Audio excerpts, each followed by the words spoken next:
Shalom, shalom. First and foremost, as always, I'd like to start out giving all honor and glory and praise and worship to our power, YAHAWAH, BAHASHAM, YAHAWASHI, BAHASHAM, HAQADASH, and double honor to our apostles, our elders, the great millstone, rule well, teach you on sound doctrine. Shalom, shalom to the hopeful elect, and the rest of the large multitude of men, women, and children, that the Lord will have mercy on these last days. All right, it's your brother Kadash, representing the GMS branch here in Cleveland. All right, Lord willing to bring out the final lesson. This is Spiritual Breakfast, episode 36, I believe. Either 36 or 37. And the title is The Lord Will Save the Elect and Their Families. You know what I'm saying? So, Lord willing, it's edifying. I believe I said double honor to apostles and elders, and I believe I said shalom to the hopeful elect. All right, so the promise is that the Lord will come and fight for Jerusalem as birds flying. The promise is that the Lord will restore health unto thee. The promise is the Lord will set us up back in our land where we will never be removed again. The promise is that the Lord will set a mark upon a certain sect of men, all right, which pertains to his government, the 144,000, all right, and also redeem a large multitude, which consists of men, women, and children, all right, which is considered the 1/3 of the nation of Israel. Okay, that's the promise, and many other things. Okay, just focusing around the center of the lesson. That's the promise. All right. Matter of fact, this is Romans 9:4. It says, "Who are Israelites, to whom pertaineth the adoption and the glory and the covenants, the giving of the law and the service of the Most High and the promises." The adoption, being drafted back in, okay, into the fold, okay, being binded back in, all right, into the good graces of Yahawah, BAHASHAM, YAHAWASHI, right? The glory, which is the kingdom of heaven. The covenants, which is the promises. Well, the covenants, which is the new bodies, all right? The laws being written in our inward parts, as well as the old covenant, but which we broke, but the new covenant, which will pertain to a better makeup, a better system. The new covenant is how we're going to uphold rulership over the world, because our bodies will be changed into gods.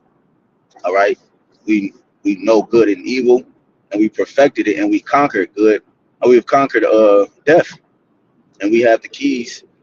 All right, to that, to the point that we're going to be joint heirs of Yahweh, to the point that we're not going to die anymore. Okay, and the promises, these are the promises. The promises, as I mentioned earlier, being rulers over the nations. All right, being the joint heirs of Yahweh, being at peace, being one with Yahawah, Yahawah, you know, et cetera, et cetera, et cetera, man. You know, the heavenly things that come with the kingdom of heaven. You know, dominion, immortality. These are the things that the Lord has promised unto the nation of Israel, starting with the elect, the ones who's gonna be the ones who start off that holy lineage, okay, which will be the first fruits of that type of concept for the Israelite man, woman, and child, man. The elect will be.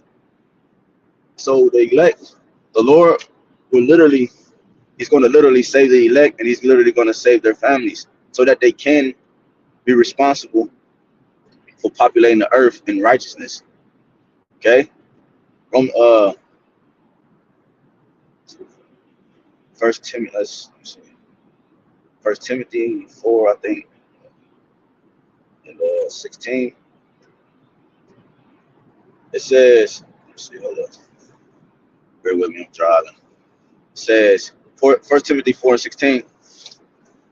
It says, "Take heed unto thyself and unto the doctrine, right?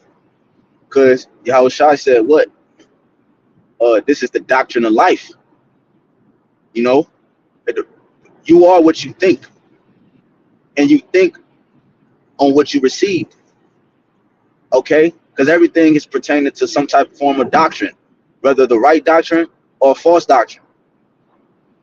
You know, we uphold to the true doctrine. Okay, he said this is the light. All right, the life of men. When we eat of Yahawashi, he is the doctrine of life, and he is the word which became flesh. So these things are eating the role, eating Yahawashi. These scriptures is how we obtain life.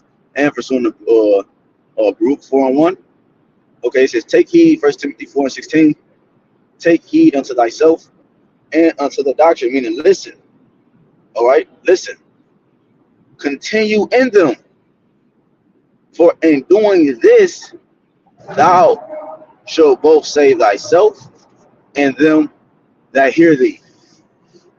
Right? Scripture talk about train up a child. You know, we are set thy house in order, right? Thy physical house and thy spiritual house. When we obtain to the ways of the Lord and we live it according to these things, we save those that hear us. But we say, well, let me read it, that last part again. It said, for in doing this thou shalt both save thyself and them that hear thee. That's why it's important to obtain and hearken unto the correct doctrine, the doctrine of life, and teach the doctrine of life. And those, if we are those men, you know, the Lord will save those in our house. Because why? They took heed to the doctrine as well. You know, our spirits intertwined, okay? And that's why it's important for the correct doctrine. So the Lord is coming back, and he's coming to save his men. He's coming to save the elect in their homes.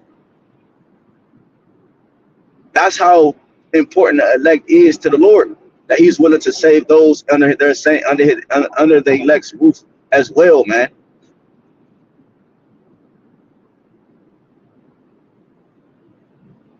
Remember, when we go to Genesis,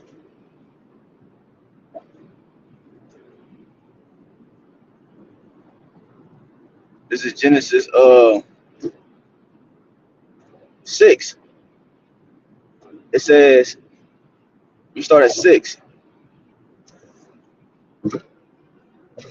It says, and it repented the Yahawashi that he made men on the earth, and it grieved him at his heart. And the Lord said, and the Lord said, I will destroy man whom I have created from the face. Bear with me. I know, and Yahawashi said, I will destroy man whom I have created from the face of the earth. So the Lord was upset with the creation of man. All right. He was upset with the creation of man. These people driving mad out here, man.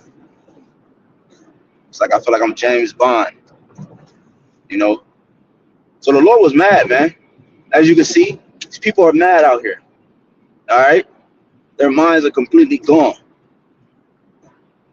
Iniquity has reached unto the heavens, as it will again in this time.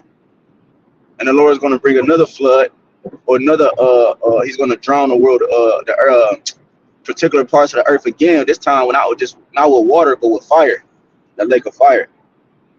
So the Lord said, I will destroy man whom I've created from the face of the earth, both man and beast, and the creeping thing, and the fowls of the air, for it repented me that I have made them.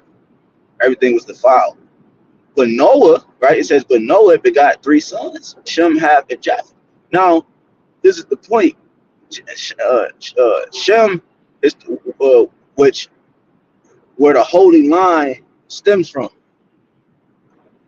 Ham and Japheth are progenitors of the heathen nations.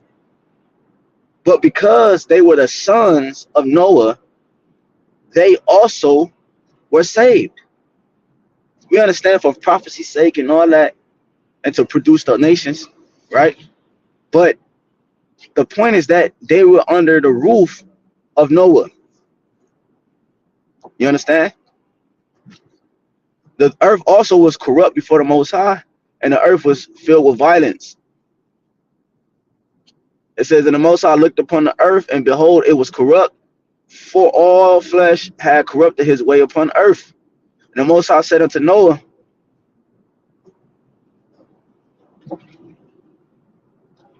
Salaki, I skipped.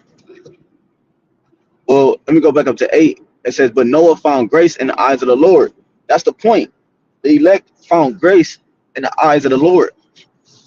Righteous, holy, separate from the ways of society. So therefore, what? It says, 9, these are the generations of Noah. Noah was a just man and perfect in his generation, and Noah walked with the Most High. And that's how the elect is. Even though Ham and Japheth were his sons, Noah found grace with the Lord, and he was a just man and perfect and walked with the Most High. That's what the elect are walking with the Lord, man. Keeping his ways. Walking with the Lord, meaning walking in righteousness, keeping the ways of righteousness, obtaining the ways of righteousness, and upholding those ways in the earth, even when things are corrupt around us.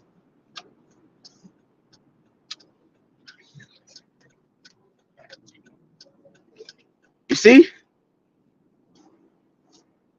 We close with I just want to make a few points. Remember, these are spiritual breakfasts to get the spirit going.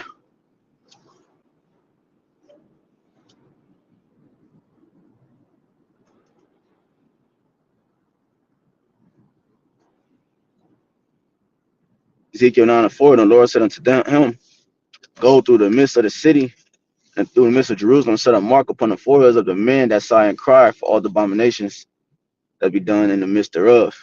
And that mark is a tawah, which means a mark of exemption, a mark of protection. From a mark of protection from, mark of protection from death or in judgment from the Lord, man.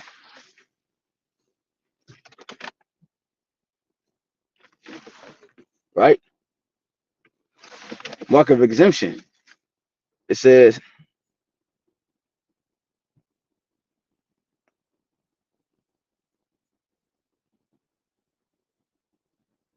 I was gonna read another point in here.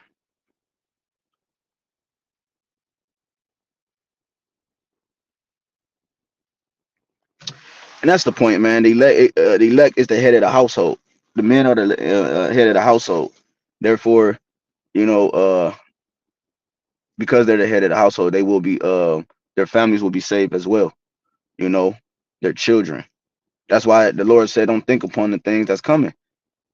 Even if you lose your children in this life, you're going to receive them 100-fold, and you're going to receive them again. Our focus is just literally focusing on YAHAWAH, YAHAWASHI, teaching his word and doing the things he told us to do. Because Matthew 19 said we're going to receive them again. We're going to receive these things 100-fold. You see? That's why it's important to do this work. Family time it don't exist for the man of the Lord, man. We have balance, but family time, family time, going on vacations and seeing the world, doing this, doing that. We have moments here and there. We put because it's an order and command to tend to our families. The most important thing is that we uphold to the ways of the Lord so that we can be saved, and therefore, in result, our families get saved as well. Corruption, death, and captivity was only for a moment. So Lord, when it is edifying, I'd like to give all honor and glory and praise and worship to again Yahweh BAHASHAM, YAHAWASHI, BAHASHAM, HAQADASH. Double honors to the apostles and elders, great millstone. Peace to the hopeful elect of the nation of Israel. Till next time, shalom. Kwam Yasha.